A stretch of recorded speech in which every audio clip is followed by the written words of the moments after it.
मैंने कभी इतने विकृत मानसिकता वाले पति पत्नी नहीं देखे। वे अक्सर सुंदर, जवान और कुंवारी लड़कियों को अगवा कर लेते हैं, फिर अपने घर में उन्हें बंद करके बेरहमी से सताते हैं। हर महीने दर्जनों खूबसूरत लड़कियां प्रताड़ित की जाती हैं, उनके जिस्म पर घाव होते हैं। यह पति पत्नी अपने शिकार की तलाश में हमेशा स्कूलों को निशाने पर लेते हैं। भरे बदन वाली लड़कियां इनका शिकार हो सकती हैं। एक रात इनकी नजर सड़क के किनारे जा रही एक 18 साल की लड़की पर पड़ती है। वे उससे हिच हाइकिंग का बहाना बनाकर मीठी मीठी बातें करके कार में बैठा लेते हैं। घर पहुंचते ही वे अपने भोलेपन के नकाब उतार फेंकते हैं, फिर तुरंत लड़की को बेडरूम में बांध देते हैं। अपने नए खिलौने को देखते ही उनके चेहरे पर भद्दी मुस्कान आ जाती है। विकी के हाथ पैर अब बड़ी चेनों से बंधे हुए हैं। उसका मुंह भी जबरदस्ती सील किया हुआ है। उसका दिल एक अजीब से डर से बैठने लगता है। विकी घबराकर तुरंत बिस्तर गीला कर देती है, लेकिन पति पत्नी को अपने शिकार को सताने की कोई जल्दी नहीं है। वे उसे पानी पिलाते हैं, उसे थोड़ा शांत करते हैं। यह देखकर कि वो अब चीख नहीं रही है, एवेलिन एक रस्सी खोल देती है और गीला बिस्तर ठीक करती है। अपराधियों की सतर्कता में ढील होती देखकर विकी जल्दी से खुद को चेनों से आजाद करती है, पर उसे पता नहीं है कि एवेलिन उन छोटी से छोटी हरकतों के प्रति भी सतर्क है। वो एक छोटा चाकू लेकर विकी को वशी तरीके से धमकाती है। फिर विकी को नहलाने के लिए बाथरूम में ले जाया जाता है।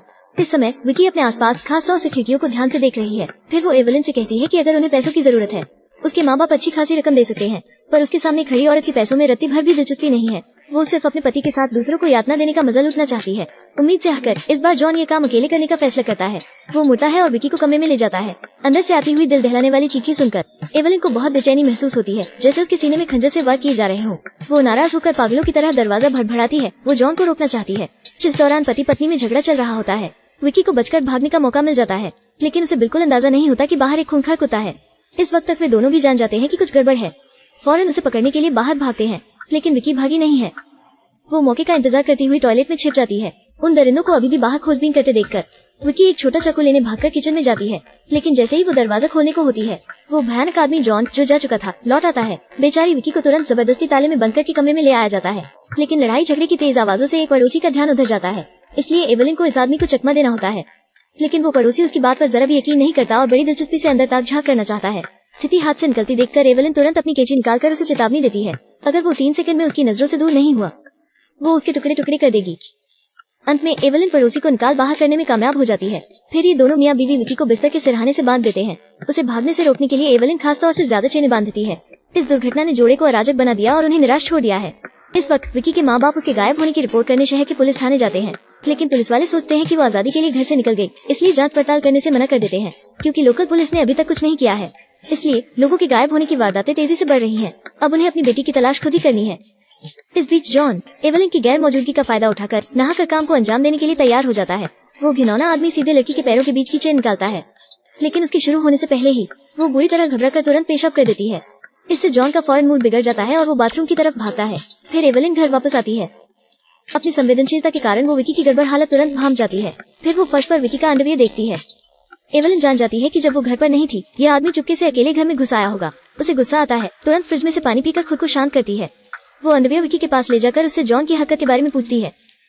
एवेलिन को बेचैन देखकर विकी मौके का फायदा उठाते हुए आग में घी डालती है। विकी की बात सुनकर एवेलिन फौरन ढेर सारा मेकअप लगा लेती है, फिर जल्दी से जॉन के कमरे में घुस जाती है। विकी भागकर दीवार तक जाती है, अगले कमरे से आते हुए शो को सुनती है। शुरू में उसे लगता है कि दोनों की लड़ाई होगी, लेकिन उम्मीद से उलट जॉन एवेलिन से बिल्कुल नहीं डरता, उल्टा वो उस पर चिल्लाने लगता है। एवेलिन बेबस होकर अपने गले पर चाकू रख लेती है, जॉन को अपनी जान लेने की धमकी देती है। वो उम्मीद करती है कि जॉन उस लड़की को तुरंत खत्म कर दे, सिर्फ यही उनके बीच के झगड़े को मिटा सकता है, पर वो आदमी ये काम करने में हिचकिचाता है। दरअसल उसने विकी को बिल्कुल भी नहीं छुआ है। एवेलिन को शांत करने के लिए जॉन इस बार विकी के कमरे में एवेलिन को अपने साथ जाने देता है, लेकिन एवेलिन के दिल में अभी भी एक फांस चुभी हुई है। उसे लगता है कि जॉन को जवान लड़कियां पसंद है, वे उससे ज्यादा खूबसूरत हैं, उनके बदन उससे ज्यादा दिलकश है। तब से एवेलिन के मन में उल्टे विचार आने लगते हैं। उसे इस विकृत आदमी के साथ रहने की क्या जरूरत है। थोड़ी उथल पुथल के बाद वो विकी के माँ बाप को एक चिट्ठी भेजने का फैसला करती है। चिट्ठी में वो उनका वर्तमान पता लिखती है।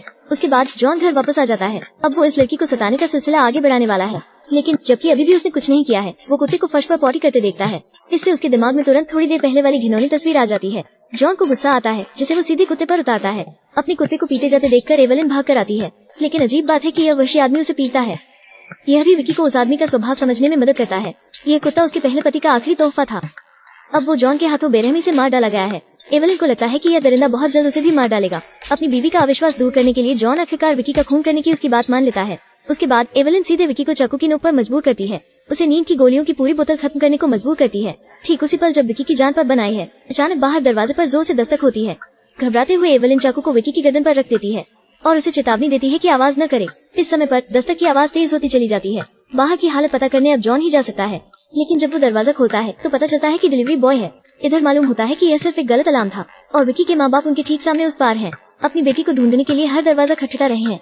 घर के अंदर विकी को भी अपने माँ बाप की आवाज सुनाई दे जाती है। विकी की आंसुओं से भरी आंखें देखकर एवलिन पिघल जाती है, पर उस पल उसे समझ नहीं आता कि उसे क्या करना चाहिए। बाहर माँ को हर तरफ अपनी बेटी की तलाश करते देखकर जॉन जल्दी से दरवाजा बंद कर देता है। फिर घर में छिपकर चुपके से बाहर की स्थिति पर नजर रखता है। जान बचाने के लिए विकी मियां बीवी के रिश्ते में दरार डालना शुरू करती है। एवलिन, जो स्वभाव से संवेदनशील है, तुरंत गुस्से से लाल हो जाती है। जॉन देखता है कि स्थिति ठीक नहीं है, जल्दी से विकी का गला घोटने ऊपर की मंजिल पर जाता है।